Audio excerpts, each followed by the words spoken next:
देखना, क्रोध जब आता है तो अग्नि जलती है, रक्त जलता है, आयु नष्ट होती है। क्रोध मत करो। तुम क्रोध करोगे, तुम्हें देखकर सामने वाला भी क्रोध करेगा। तुम्हारा अकेले का क्रोध पता नहीं कितनों का जीवन बर्बाद कर दे। क्रोध मत करो। शमीक ऋषि बोले, बेटा तूने अच्छा नहीं किया। किसी के शरीर में कोई रोग हो जाए तो वैद्य को चाहिए उस रोग को मारे। अरे रोग को मारना था, तूने तो रोगी को ही मार डाला। उसे कुछ मत दिखाना था, मार्ग दिखाना था, तूने मार्ग ना दिखाकर उसको मृत्यु दिखा दी। पुत्र तूने अच्छा नहीं किया। परंतु अब जब सांप लगी ही गया है, मृत्यु तो निश्चित है। कोई भी जाओ, जाकर सचेत करो। महाराज परीक्षित है वो राजा, परीक्षित को जाकर सचेत करो। आज के सप्तमी दिन उसे तक्षक डसेगा और वो मर जाए। बालक चले। महाराज परीक्षित जी मुकुट उतारकर सोच ही रहे थे, आज दिन में कोई बुरा काम तो नहीं हुआ, कोई पाप तो नहीं हुआ। ये सच्चे भक्त के लक्षण। रात को जब सोना तो सोने से पहले एक बार अवश्य सोचो, आज दिन में मैंने क्या किया। कुछ बुरा हुआ है तो कल से नहीं करेंगे, और भला हुआ है तो रोज करेंगे। सोचो। जैसे सोच रहे थे तो ध्यान आया, हे भगवान, हे नारायण, हे द्वारकानाथ, मैंने संत का अपमान किया, संत के गले में मैंने सर्प डाला, मुझे दंड मिलना चाहिए, मैं मरना चाहिए, मुझे आकाश गिर के मुझे दबा के मार दे। मैंने बाल अवस्था में संकल्प लिया था, मैं शरीर से किसी को कष्ट नहीं दूंगा, संत विप्र सेवा करूंगा। मैंने संत को कष्ट पहुंचाया, मैं मरना चाहता हूं, मुझे मौत चाहिए। संत मुझे ऐसा सांप दे, मैं एक क्षण में ही मर जाऊं। उदास थे, मुकुट उतारते ही ज्ञान हो गया।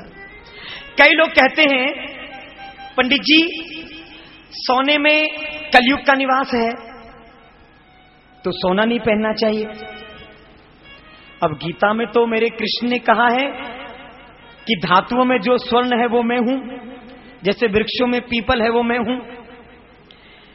तो अब बड़ा संशय उलझता है कि इधर सोचे कि सोने में कलयुग का निवास है, उधर मेरे कन्हैया कहते कि धातुओं में सोना हूं।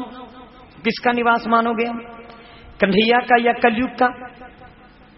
दोनों का, एक का नहीं, दोनों का मानो। क्यों मानो?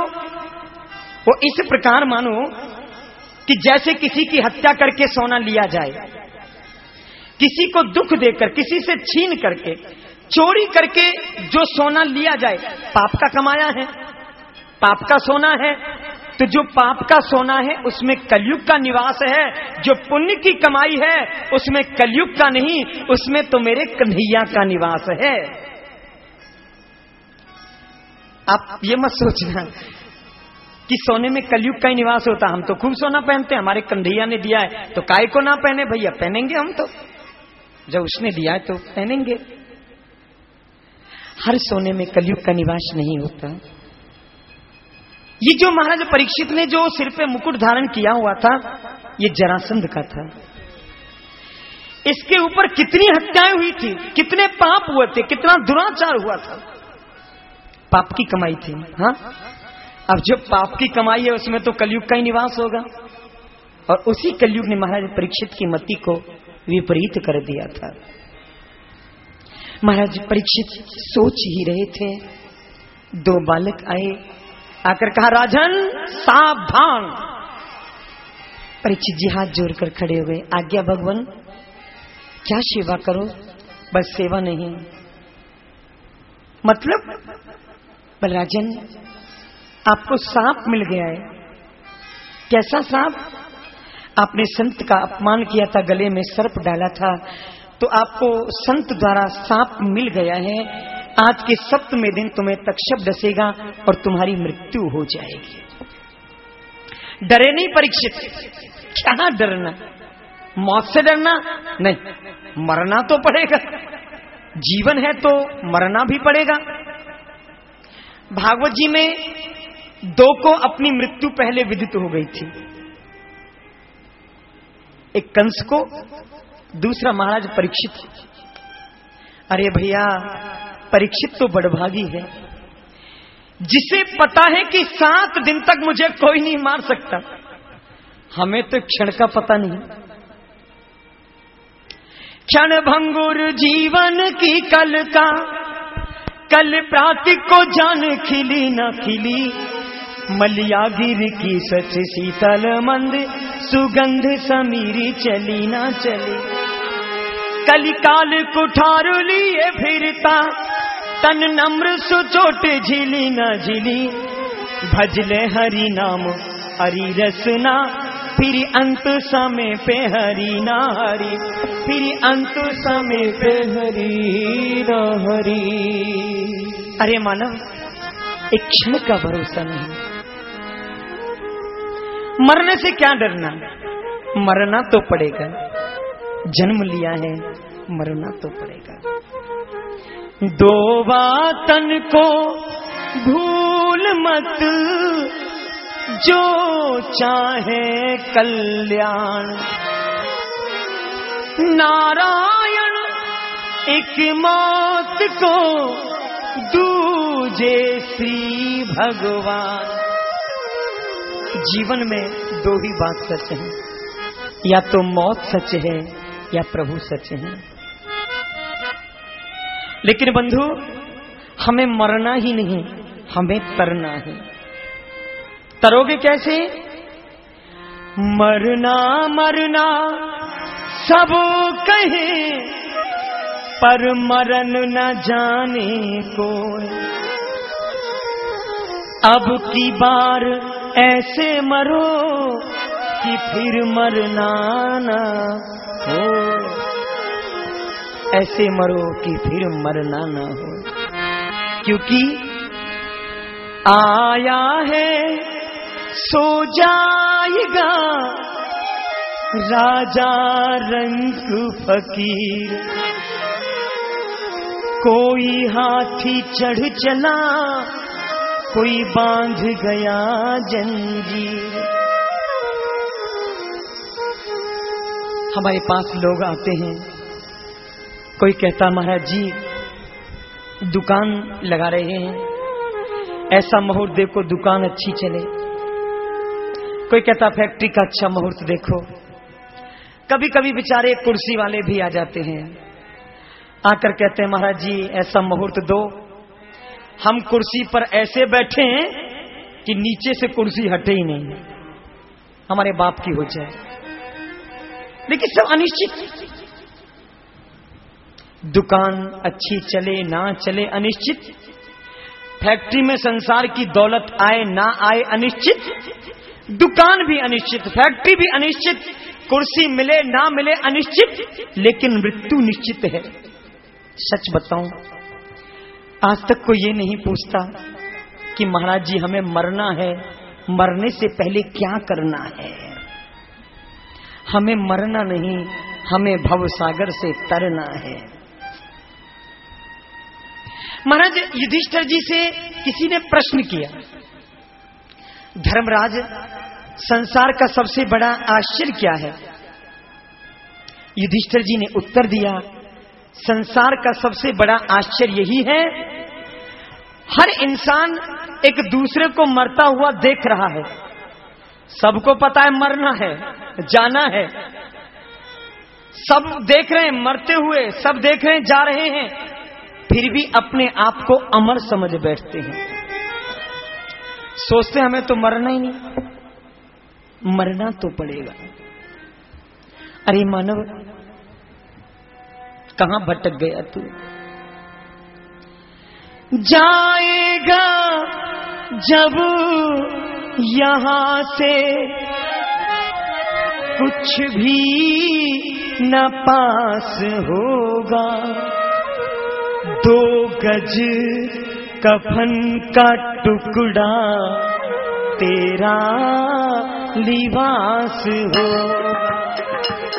2 गज कफन का टुकड़ा तेरा निवास होगा।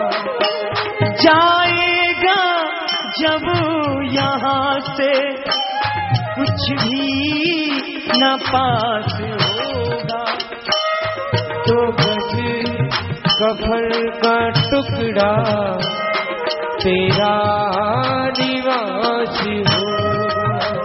हो तो गज कफन का टुकड़ा तेरा निवास होगा।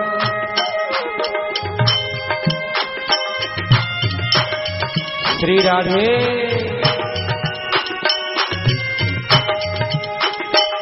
कांधे पे धर ले जाएं परिवार वाले तेरे, कांधे पे धर ले जाए परिवार वाले तेरे।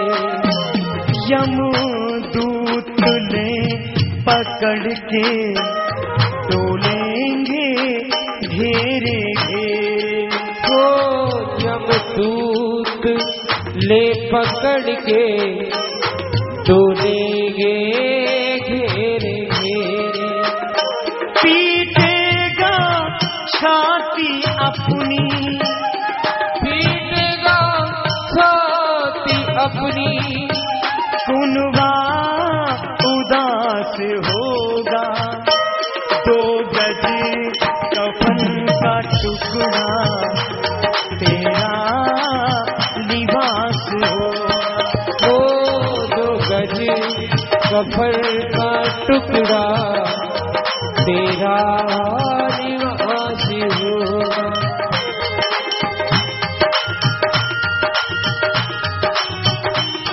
श्री राधे।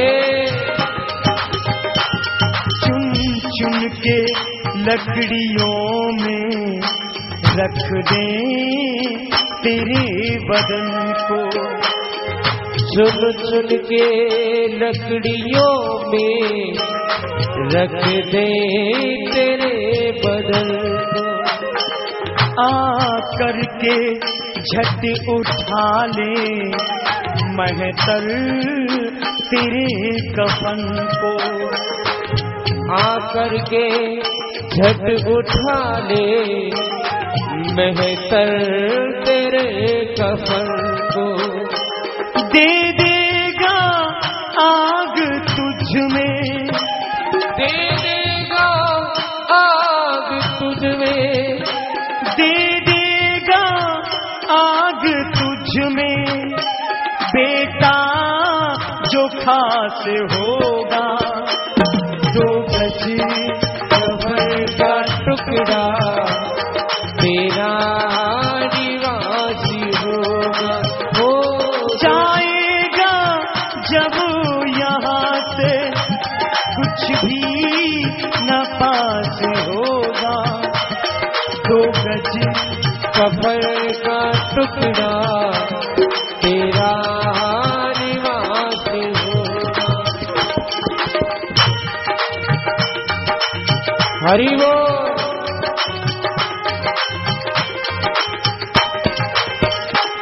माटी में मिलेगी माटी, बाकी सब राख होगी। माटी